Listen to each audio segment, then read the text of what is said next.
बिस्मिल्लाह रहमान रहीम। सज्जनों ते मित्रों, सेहत रब दियां वड्डियां नेमतां चों एक है। जे तुसीं सेहतमंद हो तो फिर तुहाडे जिहा खुशकिस्मत कोई दूजा बंदा नहीं। तो जे माड़ी मोटी तकलीफ तुहाडे रोज़मर्रा के कामां नूं मुतासर कर रही है, फिर भावें तुहाडे कोल दुनिया जान की हर सहूलत दौलत ते राहत होवे, तुहाडे दिल की तसल्ली ते तशवी नहीं कर सकती। सेहतमंद हयाती के दौरान इंसान नूं एहसास ही नहीं हुंदा कि उहदे उत्ते रब दा किड्डा वड्डा करम है। ये एहसास उदों हुंदा है जदों अख च एक मामूली जिहा कख पै जाए, उहदी झड़क बीनाई नूं मुतासर करे तो दुनिया जहान दे सारे रंगां ते तस्वीरां उत्ते नज़र टिकाणा मुमकिन ना होवे। टुरदे टुरदे पैर च कोई कंडा चुभ जाए जिहदी फिस तुहाडा सकून ते चैन खो लवे, बैठे बिठाए सिर पीड़ होण लग जाए, दाड़ में दर्द शुरू हो जाए या फिर कन पीड़, तो उदों अंदाज़ा होंदा है जद एक मामूली जी तकलीफ भी अपने आप तो बेजार कर देती है। रब सच्चे ने जेकर सेहत की नेमत अदा की है तो फिर तुसीं उहदा लख लख शुक्र अदा करो। तुसीं उहदे उन्हां बंदियां विचों जिहड़े सेहत के हवाले नाल आजमाइश तो नहीं गुजरे। पिछले कुछ दिनों तो मेरी तबीयत ढाडी खराब सी। डॉक्टर ने मशावरत की थी, उन्हें पहले तो चंगा बड़ा डरावा दिता जिवें खोरे कोई बड़ी वड्डी मुसीबत आ गई है। फिर दस्या कि एक मामूली जिहा ऑपरेशन होवेगा तो तुसीं कुछ देर बाद ही घर टुर जाओगे।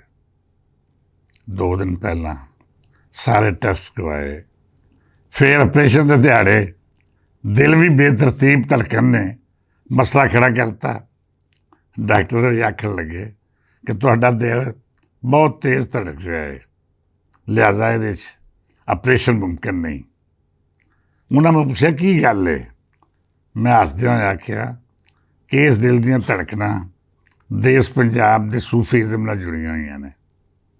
ये खाली धक धक नहीं बल्कि बुल्ले शाह दी कमली का वो थईया थईया जिहड़ा सच्चे इश्क की गोई बन के बंदे नूं मजाज तो हकीकत दी राहां वल लै जांदा है। डॉक्टर हस के मेरे वल वेख्या ते आख्या चलो धड़कना अपनी तरतीब उत्ते आउणगियां तो फिर ही ऑपरेशन होवेगा। बहुत ही देर न लंघी तो दिल होरां ने इजाजत दे दी कि तुसीं ऑपरेशन के मरले तो गुजर सकते हो। मसा ही कोई 15-20 मिनट लगे होणगे, जदीद तकनॉलोजी के जरिए ऑपरेशन हो गया। मैनू उस वार्ड में शिफ्ट करता गया जिथे मेरे तो अलावा सारे ही मरीज बेहोश सन या फिर इस हालत में सन जिवें वो किसी बड़े वड्डे मरले तो गुजर के उसते कपड़े होवन। मित्र प्यारिओ, जे एक मामूली जी सर्जरी नूं तुसीं सिर ते सवार कर लवो तो इस तो वड्डी मुसीबत कोई नहीं। तो जेकर तुसीं इहनूं नज़रअंदाज करके अपनी तमाम तर तवज्जो उन्हां गल्लां नाल जोड़ दिओ जिहड़ियां तुहाडे मिशन का हिस्सा ने, तो फिर तुहानूं पता भी नहीं लगता कि मुश्किल का यह वेला किड्डा चोखा और किड्डी आसानी नाल गुजर गया है। जवानी वेले एक किताब पढ़ी सी जिहदे विच एक सोमू पहलवान दिसदा है कि उहदी ट्रेनिंग विच इस गल ते खास तवज्जो दित्ती जाती कि जदों तुहाडे उत्ते तशद्दद किया जा रहा होवे या तकलीफ दी जा रही हो तो तुसीं अपनी सोच या जहन नूं उस पासे ले जाना है जिहदे नाल तुहाडीआं चंगियां यादां जुड़ियां होवन। तुहाडा पिंडा मार खावेगा पर जहन उस दुनिया तो दूर अजिही थावें होवेगा जिथे इस तशद्दद के असरात नहीं अपड़ सकते। ये बड़ी लिहाजत की गल है कि तुसीं जिस दुनिया में मौजूद हो वो जहनी ते नफसियाती तौर पर उतों दूर चले जाओ। मैं ये तजर्बा पहला भी कई बार किया है। 2 दिहाड़े पहला जब ऑपरेशन हो रहा सी तो मैं अपने आप नूं वारिशां तक लै गया, बाबे होरां नाल गलबात की, सवाल जवाब किए, उन्होंने तो पूछा कि तुसीं ये किरदार किवें तखलीक कीते ने। बाबे होरां आख्या मेरा कोई कमाल नहीं, इश्क दी वो रमज़ है जिहड़ी किसी आशिक तो ਅਜਿਹਾ ਕੰਮ ਕਰਵਾ ਲੈਂਦੀ ਏ ਜਿਹਦਾ ਤਸੱਵਰ ਅਕਲ ਵਾਲੇ ਦੀ ਦੁਨੀਆ 'ਚ ਮੁਮਕਿਨ ਹੀ ਨਹੀਂ। ਬਾਬੇ ਤੋਂ ਜਵਾਬ ਲੈ ਕੇ ਬੁੱਲੇ ਸ਼ਾਹ ਦੀ ਕਮਲੀ ਤੇ ਕੱਪੜੇ, ਫਿਰ ਸ਼ਾਹ ਅਨਾਇਤ ਦੇ ਦਰਬਾਰੇ ਉੱਤੇ ਉਸ ਫਲਸਫੇ ਦੀ ਨਿਆਜ਼ ਵੰਡੀਂਦੀ ਵੇਖੀ ਜਿਹੜੀ ਬੰਦੇ ਨੂੰ ਇਸ ਜਜ਼ਬੇ ਨਾਲ ਸਰਸ਼ਾਰ ਕਰਦੀ ਏ ਕਿ ਉਹ ਆਪਣੇ ਆਪ ਤੋਂ ਸਵਾਲ ਕਰਦਾ ਹੈ ਕਿ ਮੈਂ ਕੌਣ ਹਾਂ। ਸੈਫੁਲ ਮਲੂਕ ਵਾਲੇ ਮੀਆਂ ਮੁਹੰਮਦ ਬਖਸ਼ ਹੋਰਾਂ ਦੀਆਂ ਗੱਲਾਂ ਸੁਣੀਆਂ, ਬਾਬਾ ਫਰੀਦ ਜੀ, ਨਾਨਕ ਜੀ ਤੇ ਸੁਲਤਾਨ ਬਾਹੂ ਹੋਰਾਂ ਦੀ ਜ਼ਿਆਰਤ ਕੀਤੀ ਅਤੇ ਆਪਣੇ ਤਸਵਰਾਤ ਦੀ ਬਾਰੀ ਖੋਲ੍ਹ ਕੇ ਬਚਪਨ ਦੇ ਉਹਨਾਂ ਦਿਨਾਂ ਦੀਆਂ ਯਾਦਾਂ ਤਾਜ਼ਾ ਕੀਤੀਆਂ ਜਦ ਮਾਂ ਦੇਸੀ ਘਿਓ ਵਿੱਚ ਚੂਰੀ ਬਣਾ ਕੇ ਬੜੀ ਮੁਹੱਬਤ ਅਤੇ ਪਿਆਰ ਨਾਲ ਖਵਾਉਂਦੀ ਸੀ। ਉਹਨਾਂ ਖੇਤਾਂ ਖਲਿਆਣਾਂ ਦਾ ਰੁੱਖ ਕੀਤਾ ਜਿਨ੍ਹਾਂ ਦੀ ਵੱਟ ਉੱਤੇ ਅੱਬਾ ਜੀ ਦੇ ਨਾਲ ਸਾਉਣ ਭਾਦੋਂ ਦੀਆਂ ਕਣੀਆਂ ਵਿੱਚ ਮੁਸਾਫਰ ਹੁੰਦੇ ਸਾਂ। ਅੱਬਾ ਜੀ ਦੀਆਂ ਨਸੀਹਤਾਂ, ਮਿੱਠੀਆਂ ਮਿੱਠੀਆਂ ਗੱਲਾਂ, ਕੌੜੀਆਂ ਬੁਝਾਰਤਾਂ ਅਤੇ ਉਹ ਸਭ ਜੋ ਮੇਰੀ ਆਜ਼ਾਦੀ ਦਾ ਅਨਮਿਟ ਨਕਸ਼ਾ ਬਣ ਕੇ ਮਾਜ਼ੀ ਦੇ ਪਰਦੇ ਉਹਲੇ ਲੈ ਗਿਆ। ਮੈਂ ਸੋਚਦਾ ਰਿਹਾ, ਕਦੀ ਚਿਹਰੇ ਉੱਤੇ ਮੁਸਕਰਾਹਟ ਆਉਂਦੀ ਅਤੇ ਕਦੀ ਉਹਨਾਂ ਦਿਨਾਂ ਦੇ ਖੁਸ਼ ਜਾਣ ਦਾ ਦੁੱਖ ਅੱਖਾਂ ਵਿੱਚ ਉੱਭਰ ਆਉਂਦਾ। ਮੈਨੂੰ ਇੱਕ ਲਮੇ ਲਈ ਵੀ ਇਹ ਖਿਆਲ ਨਹੀਂ ਆਇਆ ਕਿ ਮੇਰੇ ਜਿਸਮ ਦਾ ਹੇਠਲਾ ਹਿੱਸਾ ਸੁੰਨ ਨੇ, ਉੱਥੇ ਕੀ ਕਾਰਵਾਈ ਜਾਰੀ ਹੈ, ਡਾਕਟਰ ਸਾਹਿਬਾਨ ਆਪਣੇ ਸਟਾਫ ਨਾਲ ਕੀ ਗੁਫ਼ਤਗੂ ਕਰ ਰਹੇ ਨੇ। ਮੁਕੰਮਲ ਹੋਸ਼ੋ ਹਵਾਸ ਦੇ ਬਾਵਜੂਦ ਮੈਨੂੰ ਕਿਸੇ ਗੱਲ ਵਿੱਚ ਨਾ ਦਿਲਚਸਪੀ ਸੀ ਅਤੇ ਨਾ ਹੀ ਮੈਂ ਉਸ ਲਮੇ ਉੱਥੇ ਮੌਜੂਦ ਸਾਂ। ਮੈਨੂੰ ਇਹਨਾਂ ਖਾਬਾਂ ਵਿੱਚੋਂ ਵਾਪਸ ਡਾਕਟਰ ਸਾਹਿਬ ਦੇ ਉਸ ਜੁਮਲੇ ਨੇ ਲੈ ਕੇ ਆਂਦਾ ਜਿਹਦੇ ਵਿੱਚ ਮੁਬਾਰਕਬਾਦ ਸੀ ਕਿ ਭੱਟ ਸਾਹਿਬ ਤੁਹਾਡਾ ਆਪਰੇਸ਼ਨ ਕਾਮਯਾਬ ਹੋ ਗਿਆ ਹੈ।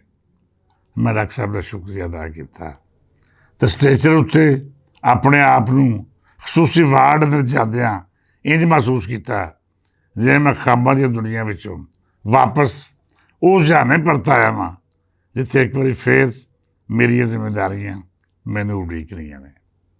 ਇੱਕ ਵਾਰੀ ਫੇਰ ਅਹਿਸਾਸ ਹੋਇਆ ਕਿ ਮੇਰੇ ਉੱਤੇ ਕਿੰਨੇ ਲੋਕਾਂ ਦੀਆਂ ਮੁਹੱਬਤਾਂ ਦਾ ਭਾਰ ਹੈ, ਕਿੰਨੇ ਘਰ ਨੇ ਜਿਨ੍ਹਾਂ ਦੀਆਂ ਦੁਆਵਾਂ ਦਾ ਮਹਿਵਰ ਅਤੇ ਮਰਕਜ਼ ਮੈਂ ਹਾਂ, ਕਿੰਨੇ ਹੱਥ ਨੇ ਜਿਹੜੇ ਮੇਰੀ ਸਿਹਤ ਅਤੇ ਜ਼ਿੰਦਗੀ ਲਈ ਰੱਬ ਦੇ ਹਜ਼ੂਰ ਉੱਠ ਰਹੇ ਨੇ, ਅਤੇ ਸਭ ਤੋਂ ਵੱਡੀ ਗੱਲ ਮੇਰਾ ਉਹ ਪਾਕ ਪਰਵਰਦਿਗਾਰ ਜਿਹਨੇ ਮੇਰੇ ਹਰ ਐਬ ਅਤੇ ਕਮਜ਼ੋਰੀ ਉੱਤੇ ਪਰਦਾ ਪਾ ਰੱਖਿਆ ਹੈ। ਮੈਂ ਗੁਨਾਹਗਾਰ ਜਿਹਾ ਬੰਦਾ ਹਾਂ ਜਿਹੜਾ ਹਰ ਵੇਲੇ ਗੁਨਾਹਾਂ ਦੀ ਸਹੀ ਵਿੱਚ ਲਿਥੜਿਆ ਰਹਿੰਦਾ ਹਾਂ। ਮੇਰੇ ਪੱਲੇ ਕੀ ਹੈ? ਕਾਲੇ ਮੇਰੇ ਕੱਪੜੇ ਅਤੇ ਕਾਲਾ ਮੇਰਾ ਵੇਸ, ਗੁਨਾਹੀ ਭਰਿਆ ਮੈਂ ਫਿਰਾਂ, ਲੋਕੀ ਕਹਿਣ ਦਰਵੇਸ਼। ਇਹ ਤਾਂ ਉਸ ਰੱਬੇ ਕਰੀਮ ਦੀ ਅਤਾ ਹੈ ਜਿਹੜਾ ਗਫੂਰ ਰਹੀਮ ਹੈ ਕਿ ਉਹਨੇ ਮੇਰੇ ਈਮਾਨ ਨੂੰ ਆਪਣੇ ਮਹਿਬੂਬ ਨਬੀ ਕਰੀਮ ਸੱਲੱਲਾਹੁ ਅਲੈਹਿ ਵਸੱਲਮ ਦੀ ਮੁਹੱਬਤ ਦੀ ਖੁਸ਼ਬੂ ਨਾਲ ਮਹਿਕਾਇਆ ਹੈ। ਰੱਬ ਸੱਚਾ ਆਖਰੀ ਦਮਾਂ ਤੀਕਰ ਇਹੋ ਈਮਾਨ ਰੱਖੇ ਕਿ ਰੱਬ ਤੋਂ ਇਲਾਵਾ ਕੋਈ ਮਬੂਦ ਨਹੀਂ। ਹਜ਼ੂਰ ਕਰੀਮ ਸੱਲੱਲਾਹੁ ਅਲੈਹਿ ਵਸੱਲਮ ਉਹਦੇ ਆਖਰੀ ਨਬੀ ਨੇ। ਜਿਹੜੀ ਸਿੱਖਿਆ ਅੱਬਾ ਜੀ ਤੋਂ ਲਈ, ਖਤਮ ਨਬੂਵਤ ਦਾ ਜਿਹੜਾ ਦਰਸ ਉਹਨਾਂ ਦਿੱਤਾ, ਰੱਬ ਕਰੀਬ ਅਖੀਰਲੀ ਸਾਹਾਂ ਤੀਕਰ ਮੇਰੇ ਈਮਾਨ ਦਾ ਹਿੱਸਾ ਬਣਾ ਕੇ ਰੱਖੇ। ਮਿੱਤਰ ਪਿਆਰਿਓ, ਬਲਾਲ ਭੱਟ ਮੇਰਾ ਪੁੱਤਰ ਹੋਣ ਦੇ ਨਾਲ ਨਾਲ ਮੇਰਾ ਦੋਸਤ ਵੀ ਹੈ। ਹਰ ਹਾਲ ਵਿੱਚ ਸਾਥ ਦੇਣ ਵਾਲਾ ਅਜਿਹਾ ਦੋਸਤ ਜਿਹਦੀ ਮੁਹੱਬਤ ਨੂੰ ਨਾਪਣ ਦਾ ਕੋਈ ਪੈਮਾਨਾ ਨਹੀਂ। ਉਹਨੇ ਕਦੀ ਮੇਰੇ ਅੱਗੇ ਅੱਖ ਚੁੱਕ ਕੇ ਨਹੀਂ ਵੇਖਿਆ। ਮੈਂ ਜੋ ਹੁਕਮ ਦਿੱਤਾ ਉਹਨੇ ਹਮੇਸ਼ਾ ਮੰਨਿਆ। ਉਹਦੇ ਨਾਲ ਮਲਕ ਸਈਦ, ਧੀ ਰਾਣੀ ਨਿਦਾ ਸਈਦ, ਫੈਸਲ ਭੱਟ, ਸਨਾ ਫੈਸਲ, ਨਵੀਦ ਮਲਕ ਅਤੇ ਨਜਮ ਭੱਟ, ਨਦੀਮ ਰਜ਼ਾ ਸਮੇਤ ਔਰ ਇਹਨਾਂ ਦੇ ਨਾਲ ਨਾਲ ਬਰਖੁਰਦਾਰ ਇਮਰਾਨ ਸ਼ੌਕਤ ਅਤੇ ਮੇਰਾ ਇੰਤਹਾਈ ਪਿਆਰਾ ਭਤੀਜਾ ਆਰੀ ਬਾਬਰ ਭੱਟ ਮੇਰੇ ਲਈ ਆਪਰੇਸ਼ਨ ਦੇ ਬਾਅਦ ਦੁਆਗੋ ਸਨ। ਅਤੇ ਹਰ ਬੰਦਾ ਜਦ ਮੁਲਾਕਾਤ ਲਈ ਆਇਆ ਅਤੇ ਉਹਦੇ ਚਿਹਰੇ ਉੱਤੇ ਮੇਰੇ ਲਈ ਲਿਖੀ ਹੋਈ ਪਰੇਸ਼ਾਨੀ ਵੇਖ ਕੇ ਅੰਦਾਜ਼ਾ ਹੋਇਆ ਕਿ ਮੇਰੇ ਨਾਲ ਕਿੰਨਾ ਪਿਆਰ ਕਰਦੇ ਨੇ। ਇਹ ਮੇਰਾ ਸਰਮਾਇਆ ਨੇ, ਮੇਰੇ ਜੀਵਨ ਦੀ ਆਸ ਅਤੇ ਹੌਸਲਾ ਨੇ। ਇਹਨਾਂ ਦੇ ਨਾਲ ਨਾਲ ਤੁਸੀਂ ਸਭ ਦੋਸਤ ਅਤੇ ਪੰਜਾਬੀ ਤਹਿਰੀਕ ਨਾਲ ਜੁੜੇ ਹੋਏ ਸੱਜਣ ਪਿਆਰੇ ਜਿਨ੍ਹਾਂ ਨੂੰ ਮੈਂ ਇਸ ਬੜੇ ਆਪਰੇਸ਼ਨ ਬਾਰੇ ਦੱਸ ਵੀ ਨਹੀਂ ਸਕਿਆ, ਉਹ ਸਭ ਵੀ ਮੇਰੇ ਇੰਝ ਹੀ ਚਾਹੀਵਾਨ ਨੇ ਜਿਵੇਂ ਮੇਰੀਆਂ ਮੁਹੱਬਤਾਂ ਇਹਦੇ ਦਿਲ 'ਚ ਧੜਕਦੀਆਂ ਨੇ। ਮੈਂ ਜਾਣ ਬੁੱਝ ਕੇ ਸੱਜਣਾ ਮਿੱਤਰਾਂ ਨੂੰ ਜ਼ਹਿਮਤ ਨਹੀਂ ਸੀ ਦਿੱਤੀ ਕਿਉਂ ਜੇ ਮੈਨੂੰ ਉਹਨਾਂ ਦੀਆਂ ਦੁਆਵਾਂ ਦੀ ਹਮੇਸ਼ਾ ਲੋੜ ਰਹਿੰਦੀ ਹੈ। ਇੱਕ ਦੋ ਦਿਨਾਂ ਅੰਦਰ ਮੁਕੰਮਲ ਸਿਹਤਯਾਬੀ ਹੋ ਜਾਏਗੀ। ਤੇ ਫਿਰ ਹੋਰ ਗੱਲਾਂ ਵੀ ਕਰਾਂਗੇ, ਜੋ ਸਭੇ ਗੱਲਾਂ ਜਿਹੜੀਆਂ ਪਿਛਲੇ ਦਿਨ ਅਸੀਂ ਛੋਹ ਕੇ ਛੱਡ ਦਿੱਤੀਆਂ ਸਨ। ਅੱਜ ਇਸ ਦੁਆ ਨਾਲ ਇਜਾਜ਼ਤ ਦਿਓ ਕਿ ਰੱਬ ਸੱਚਾ ਹਰ ਕਿਸੇ ਨੂੰ ਸਿਹਤ ਤੇ ਤੰਦਰੁਸਤੀ ਵਾਲੀ ਆਜ਼ਾਦੀ ਦੇ। ਮੇਰੇ ਸੱਜਣ ਪਿਆਰਿਆਂ ਦੇ ਪੈਰ ਵਿੱਚ ਕਦੀ ਕੰਡਾ ਵੀ ਨਾ ਚੁਭੇ। ਜਮ ਜਮ ਜੀਓ, ਜਿਉਂਦੇ ਵਸਦੇ ਰਹੋ ਤੇ ਹੱਸਦੇ ਖੇਡਦੇ ਰਹੋ। ਅੱਜ ਲਈ ਇੰਨਾ ਹੀ, ਫੇਰ ਮਿਲਾਂਗੇ। ਰੱਬ ਰਾਖਾ।